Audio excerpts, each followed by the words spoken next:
විද්‍යාලෝක මහාවිද්‍යාලයෙන් මම ශිෂ්‍යයන් ටිකක් එක්කගෙන හම්බුණා මේ ප්‍රදර්ශනයට. මම මේකේ මේ ආයතනය 2009 පටන් ගත්තට පස්සේ මම හිතන්නේ අවුරුදු 15ක් විතර කාලයක් තුළ මම මේ සේවය කළා තියෙනවා. සේවය කරමින් සිටිනවා.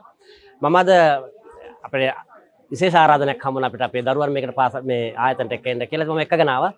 ඇත්තටම මම හිතන්නේ දැන් ප්‍රදර්ශන වාර මේ 4 වෙනි එක වෙන්න ඕනි මගේ මතකයේ හැටියට මතකේ නිවැරදි නම් මේ ආයතනයේට සිංහල විෂය උගන්වමින් විශාල දරු පිරිසක් එහෙම නැත්නම් උගතුන් පිරිසක් මේකේ බිහිවිලා තියෙනවා. ඒකපත් ලොකු අගය කරන්න ඕනේ. ඒ වගේම අද දවසේ මේ කරන ප්‍රදර්ශනය සංවිධානය පිළිබඳ ප්‍රදර්ශනය නමිතුමා පිළිබඳ කාරණා බොහෝ දෙයක් අපි ඉගෙන ගත්තා. ඇත්තටම අපි මම මෙතන අවුරුදු 15ක් තිස්සේ මේ ආවට නමිතුමා පිළිබඳ කාරණා ඇත්තටම මම අවබෝධ හිටියේ නෑ.